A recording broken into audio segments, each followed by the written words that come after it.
right. All right. I'm excited here to introduce Mark Moses. My name is Brett Hofstadt, and I'm coming to you from Granite City Co-working in Folsom, California. This is Monday, February 24th, and it's our hackathon day for Folsom Tech Week, which is the very first year to have this happen, where we're bringing people from around the community together to do good things for our city. And the hackathon theme is doing more with less, how we can help our city be more efficient, more fiscally responsible, and create good solutions and opportunities out of the community here. So one of the motivations for having this event is that the city of Folsom now has a structural fiscal deficit, meaning we are consistently spending more for the city services than we're bringing in through revenue, through taxes, through permitting fees, through all the various sources we have. And so we've been spending down from our reserve budget every year to make up for these shortfalls. And we really do not have a plan long-term to change this trend. So I'm really excited because Mark Moses has written a book based on his experience called The Municipal Financial Crisis, a framework for understanding and fixing government budgeting. So thank you, Mark, for being here. And I want to get into your knowledge and expertise. And I also thank you because you said before we started recording here that you did actually take a look at the City of Folsom budget. So can you please introduce yourself and tell us what makes you a unique person here to talk to me about this topic? Yeah, hi. Yeah, thanks, Brett. Well, I spent 3 decades in municipal government in administrative and financial management roles. So my book is not a white paper. It's and it's also not an empirical study as such. It really is a culmination of 3 decades of observations that I made as a finance director, administrative services director, as a consultant to cities that I thought would be helpful to anybody interested in local government policy. And I just saw a lot of struggles among council members, the public, people just trying to even people inside the organization, uh, have a very difficult time following what's going on. And I try to get to underneath the cause and effect mechanisms enough to explain these things so that we can not burn up time on a lot of misplaced remedies to financial crisis in local government, but we can really take these things on productively and improve our cities. So I've worked directly for a small handful of agencies in California. I've consulted dozens of cities and special districts. And in the course of my writing the book, I spent a couple of years really reflecting on that experience, thinking about this, not just from a point of view of bashing what's wrong and criticizing what's wrong, uh, although I do some of that in the book just to really establish that we do have a problem here, but also to leave with on a positive note of if you understand the cause and effect, you can use that to create positive solutions. That this is not, it seems like an intractable problem the way we set it up, but the problem is not intractable. Okay, great. Yeah, one thing that struck me about your book is that you spend most of the time, I thought, or space talking about things that do not work or things that are not getting to the root cause of the problems, perhaps. But so I will let me, for everyone listening here, whether they're in Folsom or not, I'll give you some thumbnail about Folsom now as a city. We have just over 80,000 people that live here in our city. Our current fiscal year budget is $117 million for the year, and that equates to approximately $1,500 per person per year for city operations. So, and we are a city in California, so that comes with unique challenges and benefits. Um, but I wonder, from your experience, with that kind of budget and that size population, how do we compare? And what's your take on that, just as a high level situation? Yeah, well, one of the effects of the way cities tend to approach their business is that they they don't have the similar kind of methodology and approach in defining the scope of what they do. They'll draw up mission statements, they'll draw up city visions, but there's no real kind of textbook way of putting together a city organization. So what happens is a lot of what you end up in cities is a historical result of decisions made in the past. Some of it may have to do with the way the city evolved. And so the the comparisons are extremely difficult because every city in California has a little different scope of what they've taken on. And some of this can be dramatic. You know, a city might have recreation in the general fund, or it might have it in a special revenue fund, or it might not have recreation at all. Recreation may be a special district. Similar with the utility type functions. Sometimes those are under the city and expand the scope of what the city council has to deal with. Sometimes water, wastewater are handled by special districts. Sometimes community development, building and permitting is part of the general fund. Sometimes it's a special revenue fund that's funded apart from the general fund. And so when you try to establish these metrics of how, $1,500 per person per year, and you try to, translate that into, well, for what are they getting? You start to lose the context of like uh like your public works fund is getting a fair amount of funding from some lighting and landscaping districts and special maintenance districts, and so that's not part of the general fund. It comes in through another way. So it's very difficult to establish metrics that apply to all cities. And one thing, even the Government Finance Officers Association is backing off on some of their recommendations that were kind of formulaic, like, oh, you should have a 20% uh, operating reserve or general fund reserve. You need to look at that in the context of risk.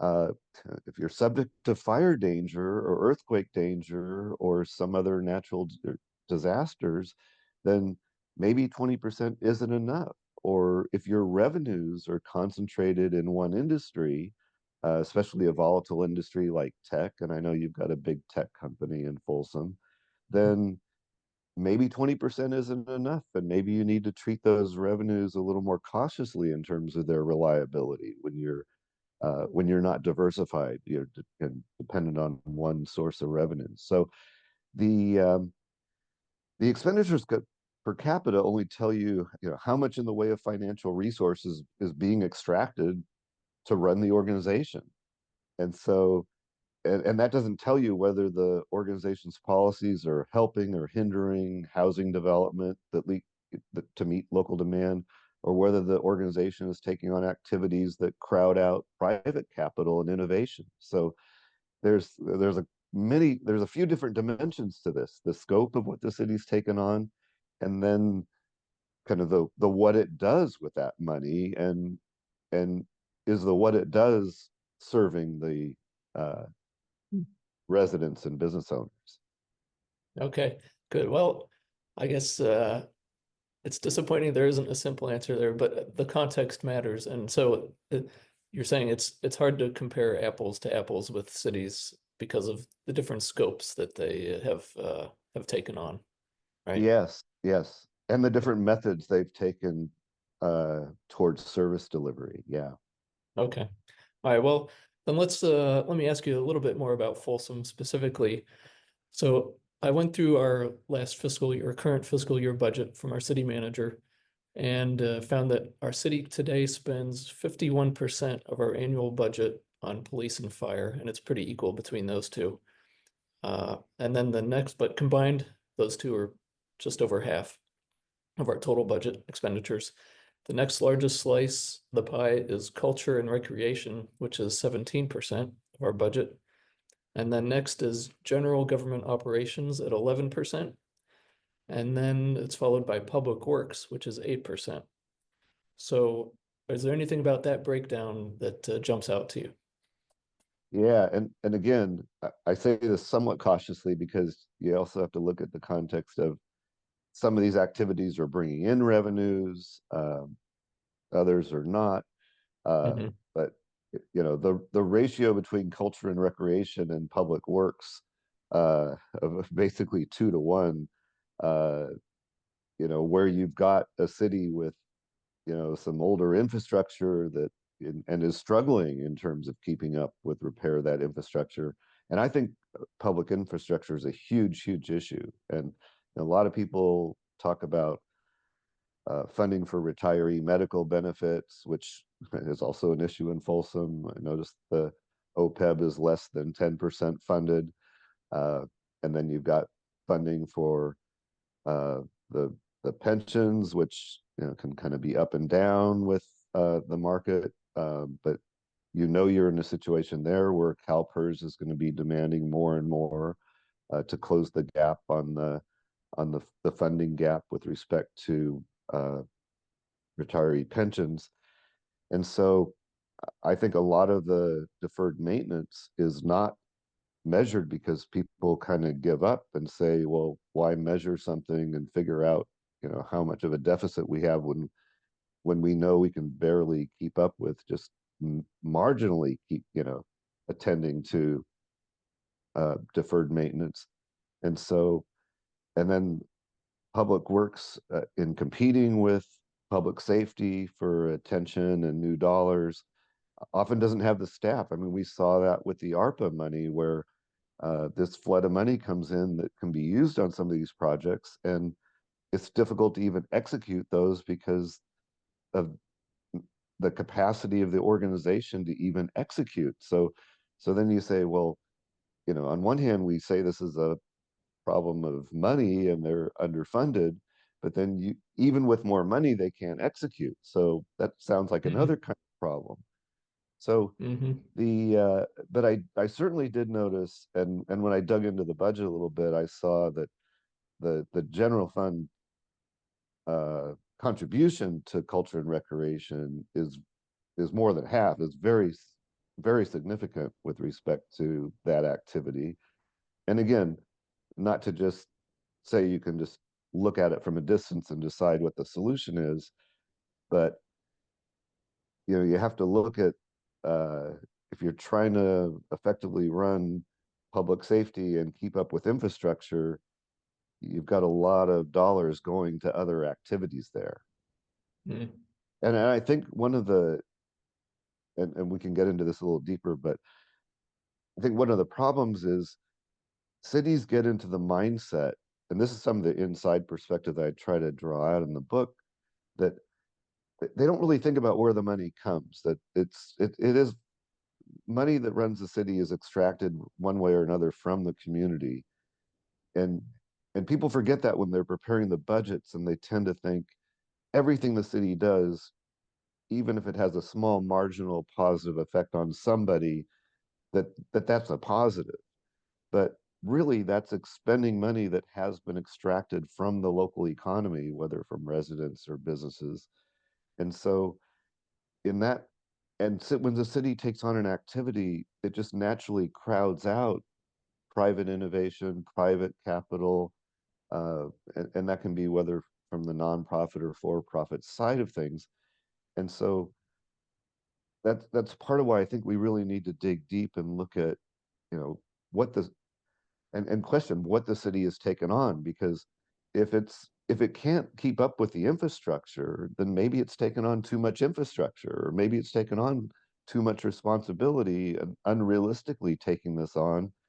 And if you have to raise taxes, and I noticed there was a sales tax measure last year to try to Hmm. prop this up. But if you need serial tax increases to support what you've already taken on, you have to question the judgment when those decisions were made to take on these things. Hmm. And so, and Yeah. I did want to note one thing. From page 13 of the introduction on the current budget, uh, I thought the perspective here was kind of interesting. It says slowing trends in the city's revenue sources make continuing with our current level of service without cuts nearly impossible. However, the city of Folsom remains financially secure, you know, but how financially secure? Because if you're only 10% funded for your retiree medical and you've got fund balance, how how secure are you really? Or when you have all this deferred maintenance that if it goes long enough can result in a catastrophic type of situation and a real emergency type situation, then Mm-hmm. how secure are you? But the that first part of that statement, uh, embedded in that is the assumption that everything the city does is worth preserving. This fixation on we've got to maintain the current level of service. Well, but if the current level of service is all the activities the city's currently doing, and you're not going to review those or scrutinize those, to me, that's the streamlining you need to do first. You need to Mm-hmm. really say, hey, should this organization be involved in this kind of activity? And we can talk about the standards you use to make that judgment. But if you're not rigorously looking at are you doing the appropriate things, then and all you're looking at is it becomes this fixation on preserving the status quo as your way of preserving financial security. And then on top of that, if you don't question the manner in which you're delivering services, I call that the service delivery model, then yeah, then it is a tractable problem. And it's a zero, it's like, okay, we either need serial tax increases to keep our head above water, uh, or we need to just, cut services. Uh, and usually that winds up being done awkwardly, kind of across the board, rarely Yeah. very strategically. And so from my experience, I think the largest opportunities can be gained by number one, examining whether an activity is appropriate. And by the way, and this gets into solutions, you have to inventory all your activities and know what you're doing before you Mm-hmm. can even make that assessment. And so many cities have lost track of the activities they've taken on. They just are so in the habit of doing them and funding them, they just keep doing them without questioning. And that just solidifies the status quo. And and then again, if you don't challenge the manner in which the surviving services are delivered, then you lock yourself into traditional ways of doing the work that are not necessarily the best ways. And so again, I don't think it's a technical problem. And I'll give you a couple examples that I saw when I looked at the budget. Uh, in fire, uh, when I see a new division chief being added in the name of training, you know, what comes to my mind as a former finance director is sworn public safety staff are very expensive. And, you need a sworn firefighter for, frontline and some of the internal operational oversight of the frontline people that are out there in the field delivering that service. And there's a reason for that, and that makes some kind of sense.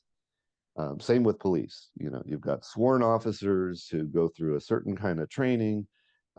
There's a certain kind of standard and things that apply to them. But uh, but I mean, they're more expensive, not just because their pensions are more expensive, but equipping them, training them is more expensive, right?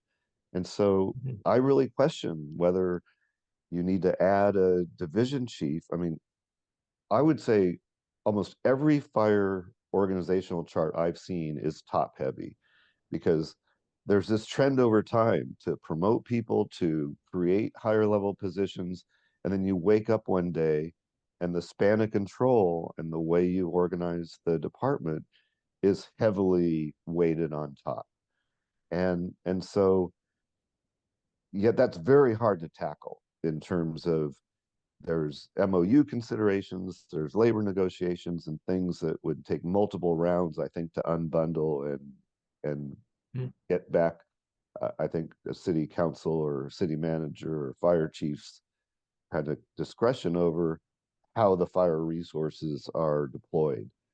And so that's just one thing that just leapt out at me in terms of, why do you really need a sworn officer? And I've seen sworn situations where sworn firefighters and sworn uh, police officers or captains are preparing the budget for the organization. And, Mm, they cost two or three times as much as a high level analyst. Uh, and yet they're doing high level analyst work at that price. And mm, so, and then not just to pick on fire, but on the police side, I noticed there were multiple positions being added in the name of homelessness. And these were police officer positions. And so there, I think, hey, do you really need a sworn officer with all that entails in terms of the training, in terms of the equipping for homelessness, or do you need a mental health officer or a community service officer or, a small number of them, or do you need, some other approach that maybe minimizes or kind of deals with, you know, the properties and the areas that become attractive for homeless people to convene in the city. mm, What is really needed there? Because, and I think this gets back to the problem of the traditional mindset says, you measure your commitment to public safety by how many sworn officers and how many sworn firefighters you have. And it becomes this literally a numbers game is how you measure uh, whether you're supporting those areas. And I say, wait a minute, when you can get two community service officers for the price of one sworn police officer, or you can get two program managers or administrative type people, uh, for what you pay a sworn uh, deputy chief, then do you really need to operate that way? And so that's, to me, that's where the action is. mm. Okay, thanks, Mark. Well, I appreciate what you're saying here. I want to go back to one thing you said about um, money that comes into the city has to come from somewhere. And so one thing I've learned from studying a lot of economics and as a project manager also, there's always the first order effect of things that you can see based on effort you put into. But the harder thing that I think really separates the smart economists and the big systems thinkers is things that cannot be seen because of what you've chosen, right? So same goes with revenue. And tell me if I'm trying to just re-summarize, rephrase what you said, is that by the city spending money on things for services, it's money that the community could not spend, a business owner, a taxpayer, a homeowner, because that money went to the city instead. Exactly, exactly. And I think that's part of the problem. And you wind up with this uh, perspective. And again, the city perspective from the budget point of view is you just start with these dollars as if they dropped out of the sky, and then you program those dollars. And then when you need more, uh, like is really what's indicated in the or implied in that budget statement, is any of your funding problems or budget balancing problems are revenue problems. So now you need to go after more revenue, which means extract more, and whether it's sales tax or property tax or some expansion of fees, you're extracting more from the community. And that makes sense from the if your perspective is that the city is kind of an end in itself and you're all about survival of the city, and you forget, wait a minute, the city is there for the sake of the residents and business owners. And so, and if that's the case, then the the city should not, or the residents and business owners should not be the means to the city's ends. The city should be the means to the residents and business owners ends. And so, but I do want to note that the the manner in which cities are funded is not very scientific. It's almost another kind of historical accident in terms of where you were during Prop 13 has an impact on how much property tax you retain as a city. How you set up certain city functions can affect the revenue structure. And in fact, how you zone certain parts of the city can have a big impact on your revenue potential. And kind of where you were when there were certain kinds of retail growth and so forth with respect to your zoning and your appeal to developers. So there's nothing really scientific about at all in terms of the way the finances are structured. So, you know, I mean, so I when you say live within your means, I mean, there's a certain amount of sense to that, but I think you also have to respect that cities are starting in an awkward position, and some of them just because the right company decided to locate in their city 20 years ago, uh, you know, have a healthy revenue source, and other cities that don't have that kind of dynamic do not. So the it's not like there's this kind of objective formula that spills all this money onto cities, and the ones who are struggling are, you can just say they're mismanaging because they're, just but because of the fact they're struggling.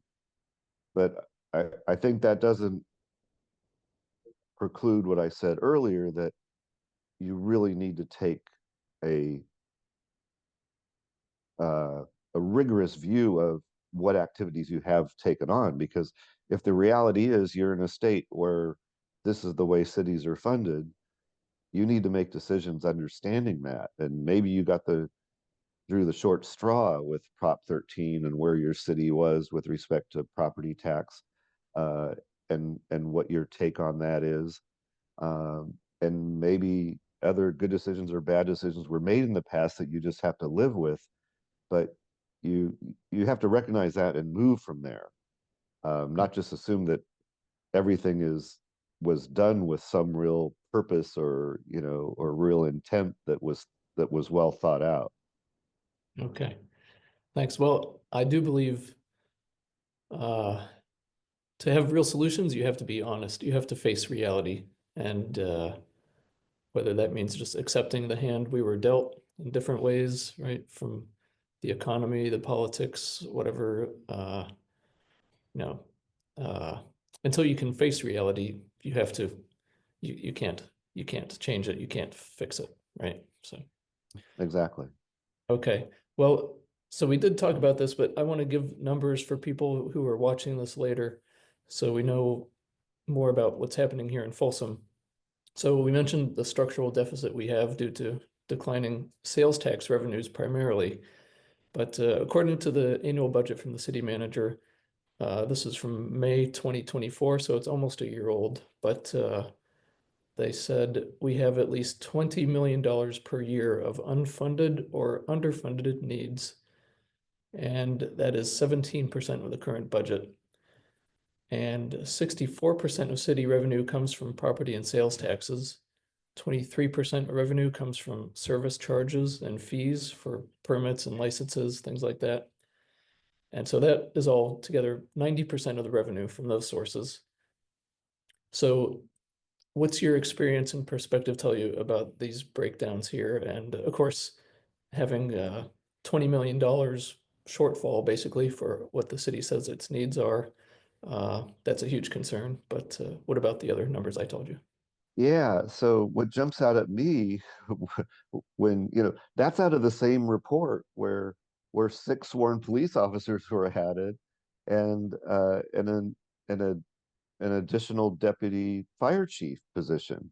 And so to me, that's just a crazy disconnect, that you're describing a situation with all this financial struggle, and yet it's like business as usual in terms of, oh, we're just going to use the same old traditional way of dealing with fire staffing, where everyone's got to be a sworn officer to have any status, or on the police side, where if it's not a sworn officer, it doesn't really count.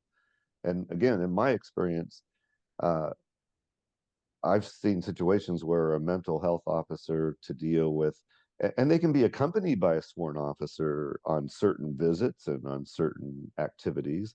but that you need uh, a handful of sworn officers to take on homelessness when it's, I mean, it's not a crime issue per se. I mean, it can be related to certain trespassing and illegal fires and this and that, but the the problem itself is more than a law enforcement issue.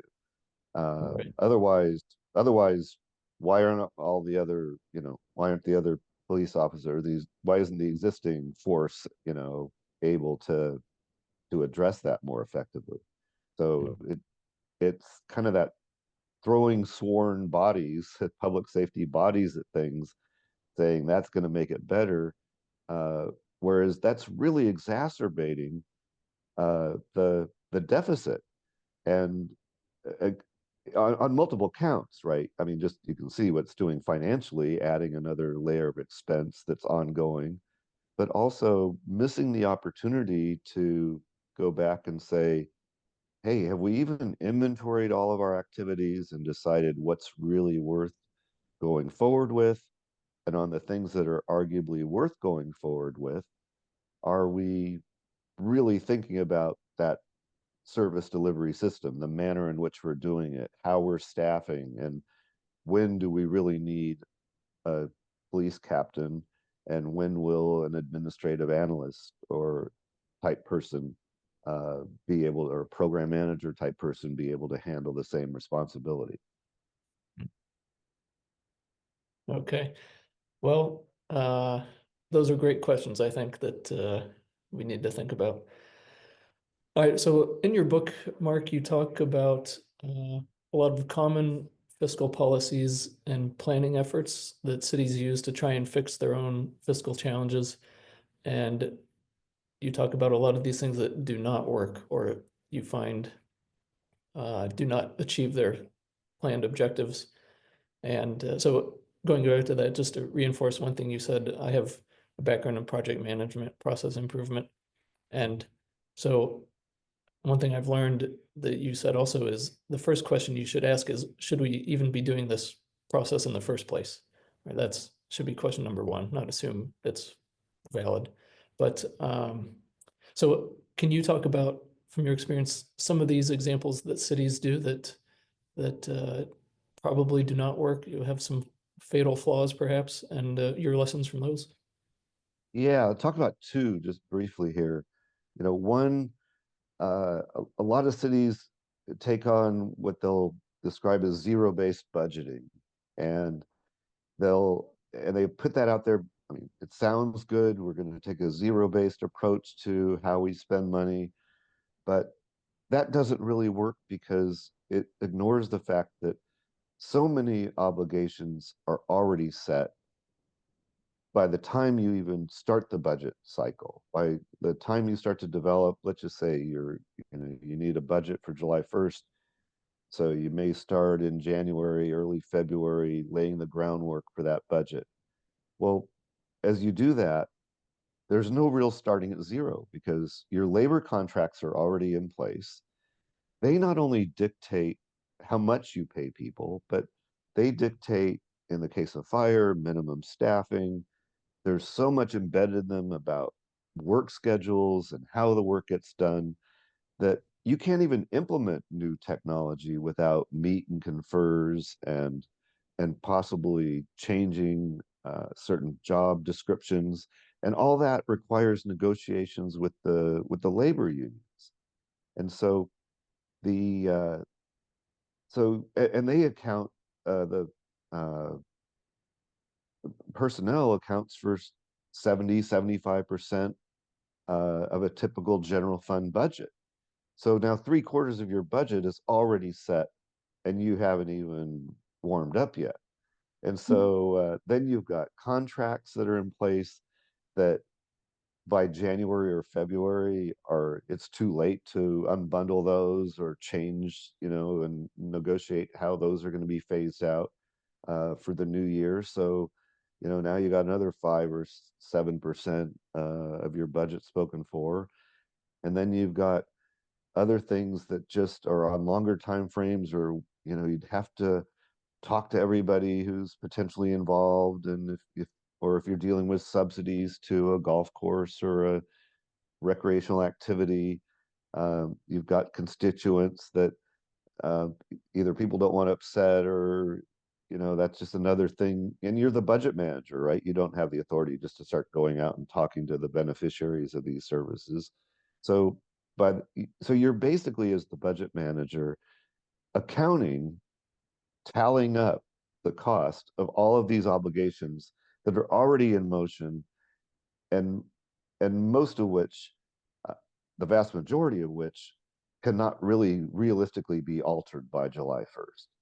And so what winds up happening is the council winds up making decisions, and they can be in, fiery, long arguments and decisions, but it's all on the margins. It's just like on the spending of that last 0.25% of the discretionary funding. It's not anything that comes close to addressing a structural deficit of the size you indicated, because it doesn't do anything to address the scope of the organization's activities, and it doesn't do anything to address the way services are delivered, in terms of personnel deployment, working methods, and even technology. Just, I mean, you can introduce a new technology, but again, the more dramatic it is, and uh, the more it saves in terms of, you try to save personnel time, but then there's a strong push to,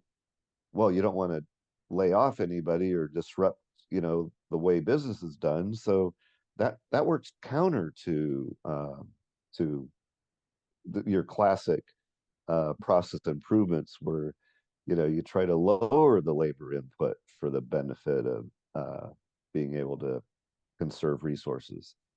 So the so yeah, so I mean, I think the idea that something needs streamlined is right, and the idea that technology can be a solution is certainly right. But if you jump in and apply that to the status quo scope of activity and the status quo ways of doing things, you're only going to get benefits on the margins. So I don't say there's no benefit or you don't get some marginal benefit, but you're not addressing the structural deficit. And the organization stays in this year-to-year survival mode, where and then there's also, this confusion, like, so the measure G, I guess something like that's been pitched a couple times and has not been successful. But then there's always that question of, well, we just need a third time to do it. That, we don't really need to change our scope. We don't really need to change the way we deliver services. We just need a better pitch for measure G, and then that will solve the problem.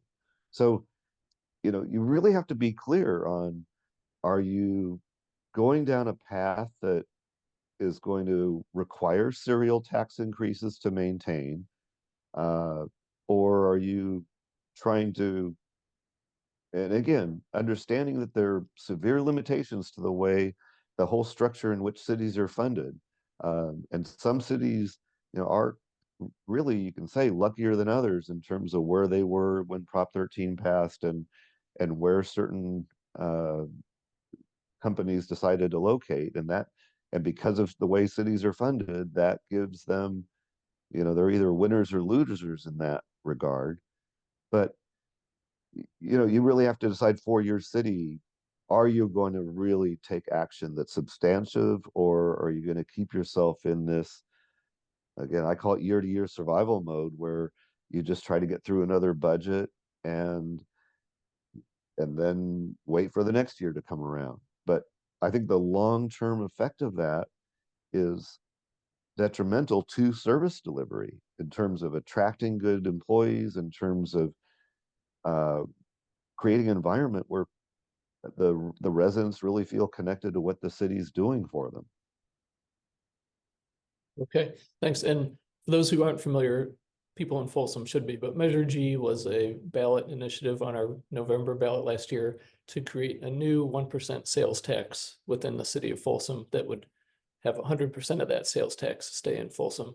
But that failed the ballot measure. So Yeah, that was a citizen-led effort to try and fix our budget shortfall.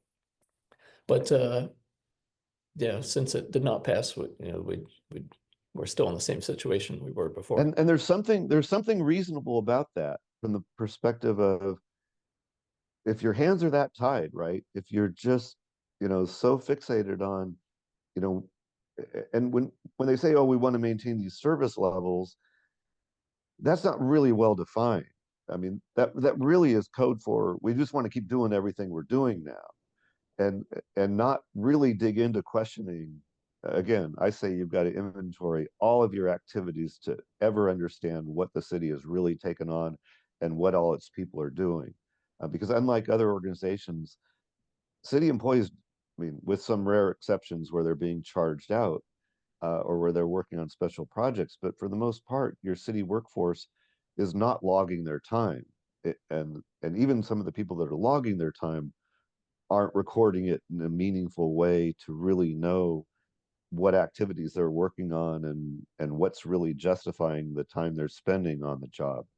So if you if you even subtly accept that, that you've got to hold the line on this quote this the service levels, that easily becomes just a rubber stamp on, oh, everything we're doing must be okay because we're doing it.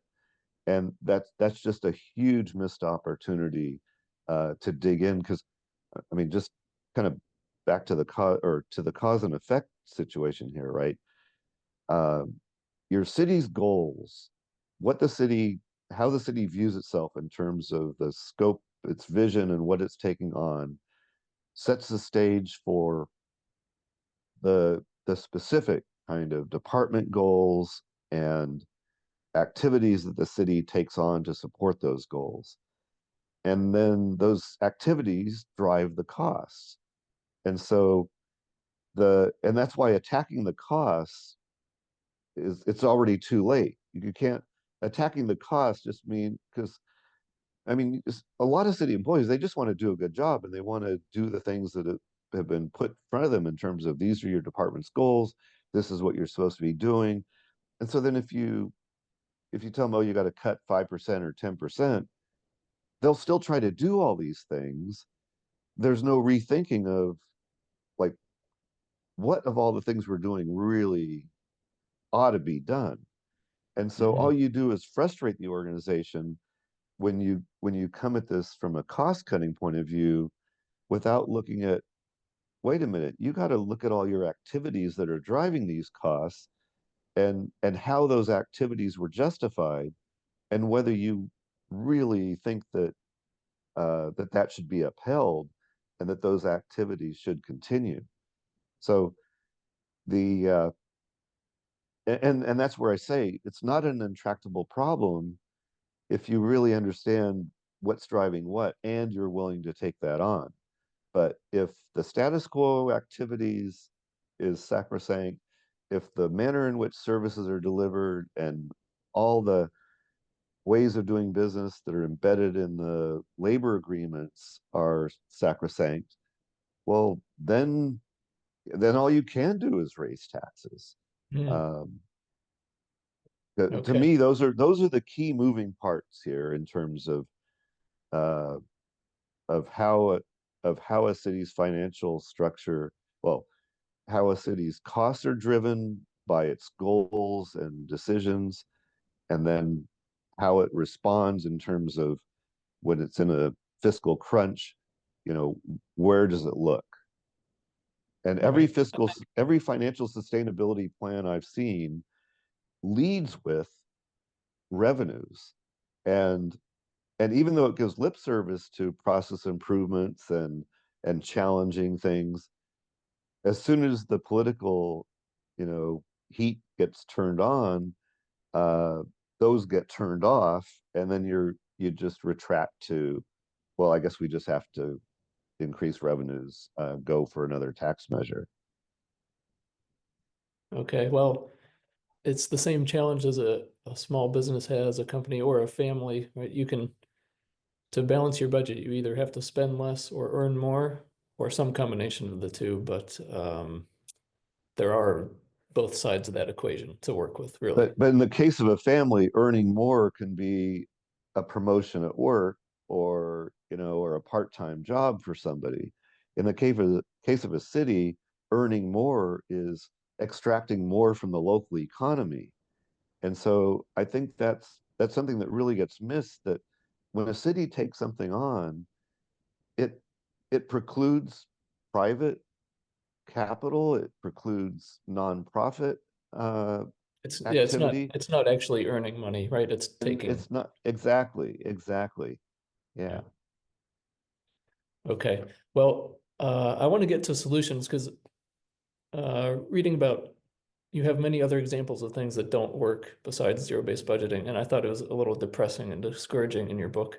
But you did say you wanted to give a couple examples. Did I miss one other one, or do you want to give anything else briefly? Oh, the other, I think we more or less covered it, because it relates to that whole process improvement, and we're gonna, use efficiencies to work our way out of, the financial stress. And there again, if you're streamlining processes related to activities that you shouldn't be doing anyway, or that are just obsolete activities, no one's really benefiting from them, or you're crowding out private solutions by engaging in them, then that's a misplaced. I mean, I came from a background of industrial engineering and operations research, and I'm all for process improvements and improving, service delivery.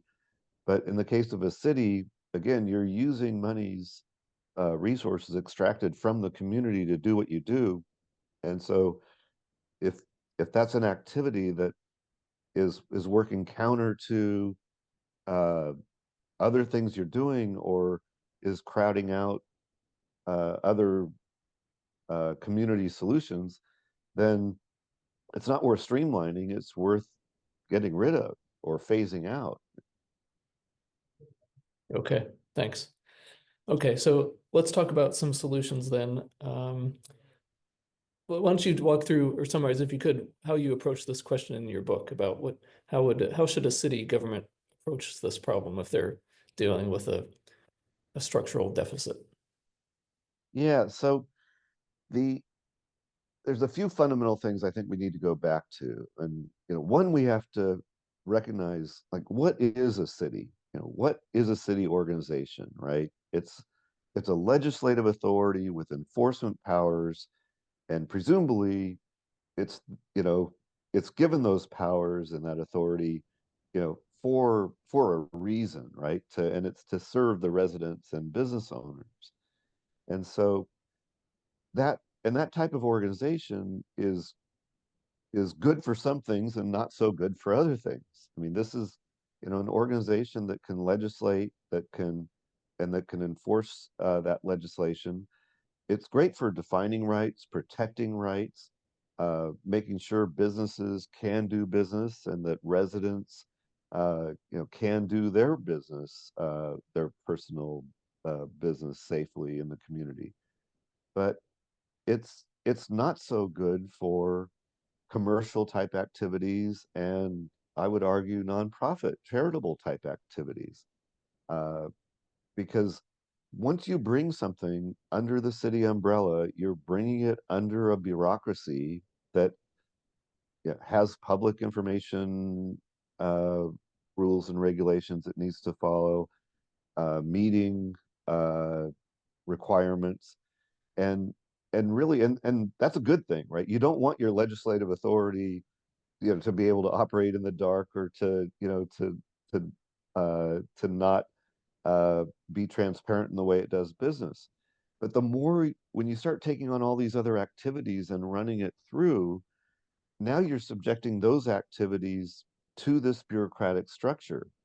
And not only do you do those activities a disservice by running them through that structure, you distract from the core activities that, of public safety, and defining rights, uh, and protecting rights, that that are really what a government organization is truly good for.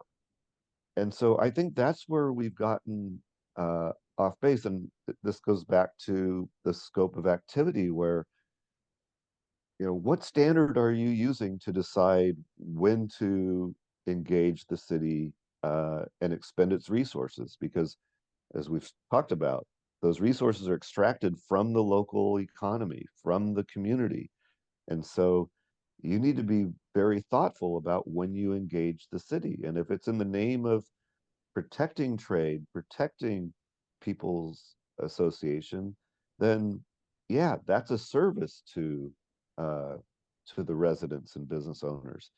But what's happened is we've got broad, vague standards like community interest, is brought up a lot. It's like, well, it's in the community interest that we do this. It's in the community interest that we do that. No one defines that. No one really can define it. And it winds up being kind of a wild card or an opening for virtually anything that somebody wants to propose that strikes the right political chord. Once it gets, 3 of 5 or 4 of 7 votes type thing, well, then it's deemed appropriate for the city, and then the city moves forward and pursues that activity. And that's the kind of structure that feeds scope creep, because again, if your goals are so vague, or if they can be justified very easily, or if any activity can be justified easily because it provides some benefit to somebody, then your scope is just by that nature out of control. There's no way to say no to anything, and and then you lose track of the things that you legitimately said yes to.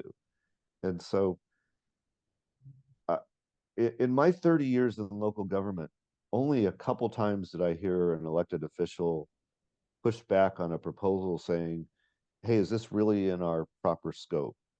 Should we really be conducting this activity? And so I believe that's something that all council members should be asking anytime something new is brought forward to them.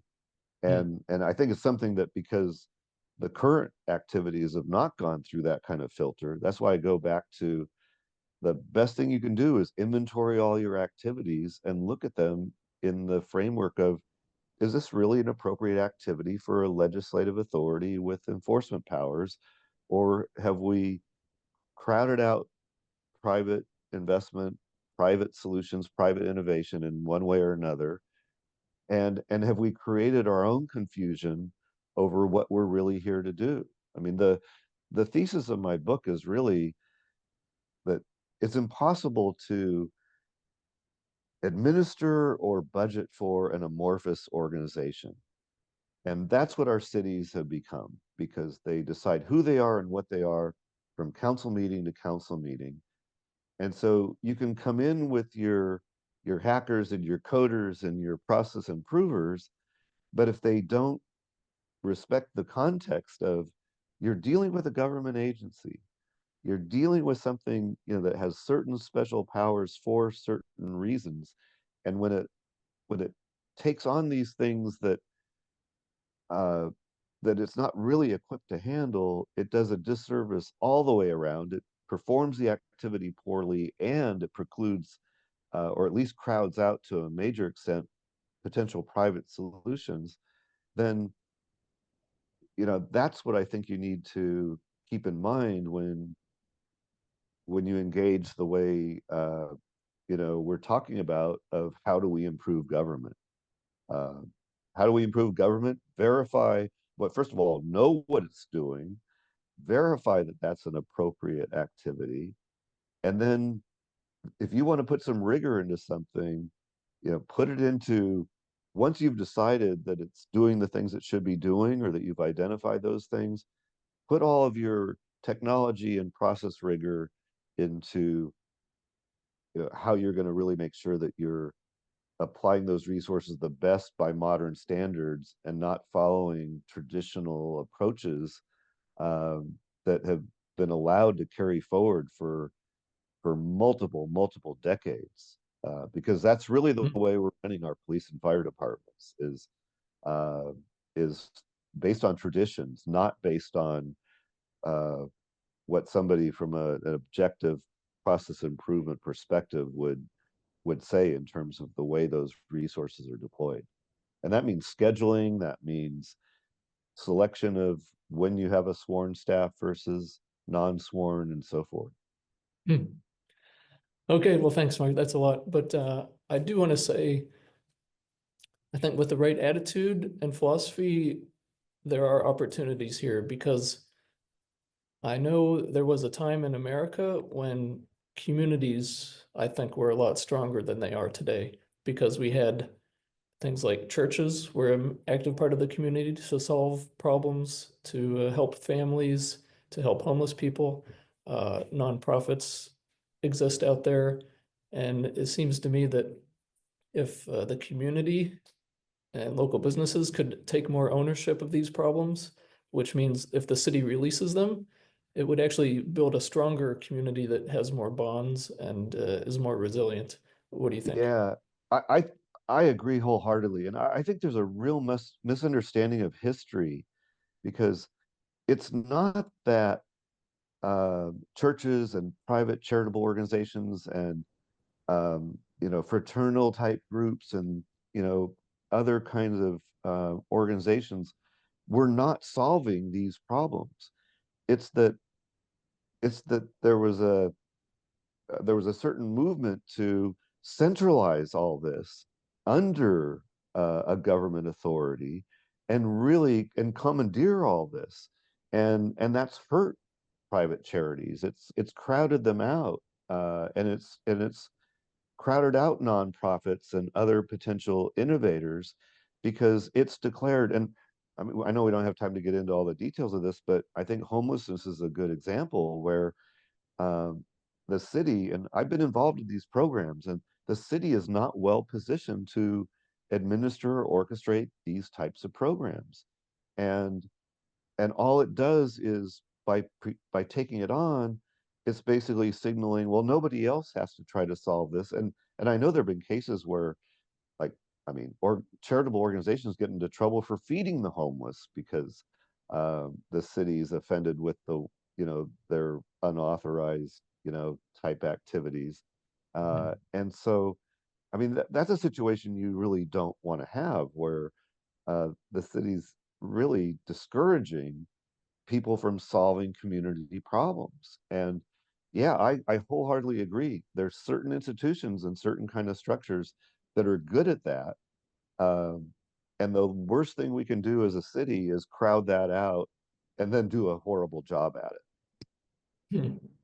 Okay, well, I'm thinking about what you're saying, and we have some amazing, heroic people in our city with nonprofits. I hope they will love this message when they hear it because it we have other solutions out there in the community, I believe.